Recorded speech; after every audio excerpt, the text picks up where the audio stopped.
Dear students, उम्मीद है आप घर पर रहकर स्वस्थ होंगे और अच्छी से अपनी पढ़ाई पर ध्यान लगा रहे होंगे। तो प्रस्तुत है आपके सामने मिनरल न्यूट्रिशन से रिलेटेड ये मल्टीपल चॉइस क्वेश्चन। तो पहला यहाँ पर जो क्वेश्चन है, which of the following is the major source of water for land plants. पौधों के लिए पानी का कौन सा स्रोत है? तो पहला ऑप्शन है ग्रेविटेशनल वाटर, दूसरा कैपिलरी वाटर, तीसरा हाइग्रोस्कोपिक वाटर, चौथा कंबाइंड वाटर। तो इसमें जो ऑप्शन है कैपिलरी वाटर, मिट्टी में बारीक बारीक कैपिलरीज पाई जाती हैं, इस तरह की पतली पतली नसें रहती हैं और ये पानी जो है वो पौधों को साल भर उपलब्ध रहता है, इसका आप ध्यान रखिए। सेकेंड है वुडन डोर स्वेल अप, लकड़ी के दरवाजे फूल जाते हैं ड्यूरिंग रेनी सीजन, बरसात के दिनों में। तो क्यों फूल जाते हैं?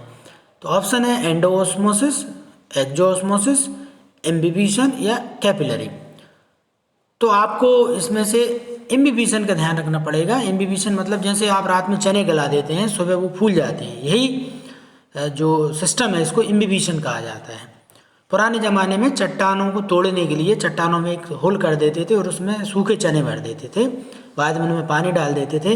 इम्बिबिशन की पावर जब देखें तो कुछ दिनों बाद, कुछ देर बाद जब ये चने फूल जाते थे तो पूरी चट्टान को ये तोड़ सकते थे। उसी तरह किसी का जब गांव में हाथ वगैरह ये जो थोड़ा मुड़ जाता है तो तौलिए में चने, सूखे चने जो है वो बांध दिए जाते हैं और उनको थोड़ा सा गीला कर देते हैं। धीरे धीरे वो हाथ को बिल्कुल पूरी सही शेप में ले आते हैं। That is the power of imbibition. तो बरसात के दिनों में लकड़ी के दरवाजों का फूलना इम्बिबिशन का एक एग्जाम्पल है। थर्ड क्वेश्चन है transport of two type of molecule in the same direction. तो सेम डायरेक्शन का मतलब होता है ये यूनिपोर्ट दिशा में जा रहे हैं, सेम डायरेक्शन में जा रहे हैं, इसको यूनिपोर्ट कहा जाता है। चौथा क्वेश्चन है osmosis occur through a.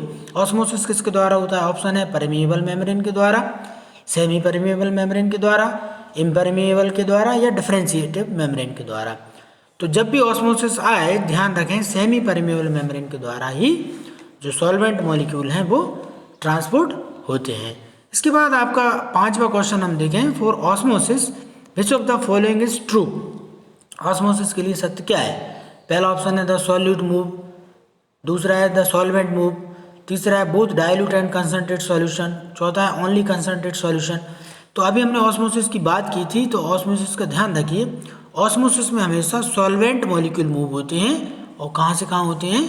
From dilute to concentrate solution, यानी किशमिश के अंदर पानी जो है वो मूव करेगा। यदि पानी में किशमिश छोड़ दें तो किशमिश के अंदर कंसनट्रेट सॉल्यूशन है, पानी डाइल्यूट से कंसनट्रेट सॉल्यूशन की ओर आएगा और इसमें किशमिश की जो लेयर है, जो प्लाज्मा मेम्ब्रेन है, वो किसका काम करेगी? सेमी परमिएबल मेम्ब्रेन का। ठीक है। छठवां क्वेश्चन है, छठवां क्वेश्चन क्या कहता है आपसे? The movement of molecule from a region of high concentration to lower concentration. ये ध्यान रखिए, हाई कंसंट्रेशन से लोअर जब भी आएगा इसको हम क्या कहते हैं? डिफ्यूजन कहते हैं। इसके बाद आ रहा है सातवां question, shrinkage of protoplasm. Protoplasm का सिकुड़ना, या अंगूर को यदि हम चाशनी में डाल दें तो वो सिकुड़ के किशमिश जैसा हो जाता है, तो उसका कारण क्या है? उसका कारण होता है प्लाज्मोलाइसिस। इसको क्या कहते हैं? जीव द्रव्य कुंचन या प्लाज्मोलाइसिस। जब भी आप कंसंट्रेट सॉल्यूशन में कोई भी चीज़ रखेंगे, कोई भी सेल रखेंगे, वो क्या कर देती है?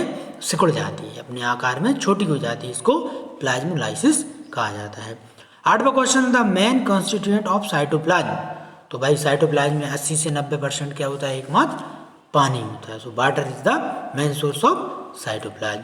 नवा क्वेश्चन है, when a cell can not absorb more water, यानी पानी पी के वो पूरी तरह से तृप्त हो गई है, तो इस तरह की कंडीशन को टर्जिडिटी कहते हैं। अब उसके अंदर पानी मूव नहीं कर पा रहा है तो टर्जिड हो गई है, वो फूल गई है। 10वां क्वेश्चन है, plasmolysis occur in plant cell.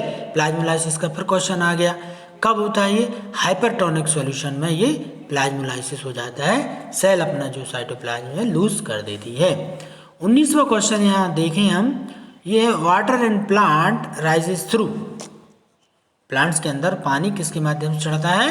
हमेशा ध्यान रखिए ये जाइलम के द्वारा ऊपर मूव करता है। 20वां क्वेश्चन है, guttation take place through special gland card. Guttation जो है वो किसके द्वारा होता है?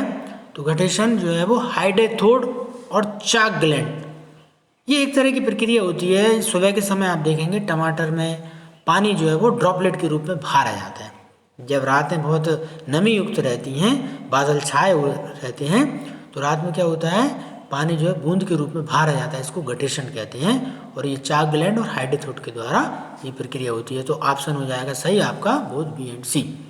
इसके बाद क्वेश्चन आता है cohesive and adhesive force. Cohesive adhesive force क्या करते हैं, पानी की कंटिन्यूटी को ऊपर की ओर पौधों में बनाए रखते हैं। इसके बाद बात आ रही है ट्रांसपिरेशन पुल मैक्सिमम कब होता है। तो ट्रांसपिरेशन के लिए स्टोमेटा खुले होना चाहिए और एटमॉस्फेयर ड्राई। तो सबसे ज़्यादा ट्रांसपिरेशन होता है। ट्रांसपिरेशन मतलब पानी का भाप के रूप में रिलीज हो जाना। 23वां क्वेश्चन है cohesion theory of ascent of shape is based on. Cohesion मतलब होता है ससंजक बल, एक समान वस्तुओं के बीच में लगने वाला बल। तो physical force between water molecule, water molecule के बीच लगने वाला कोहेसिव फोर्स है। 24वां क्वेश्चन है Uptake of water at the expense of metabolic energy. तो इसको हम एक्टिव एब्जॉर्प्शन कहते हैं। तो इस तरह से ये प्लांट वाटर रिलेशनशिप के MCQ थे। उम्मीद है आपको अच्छे लगे होंगे। Thank you.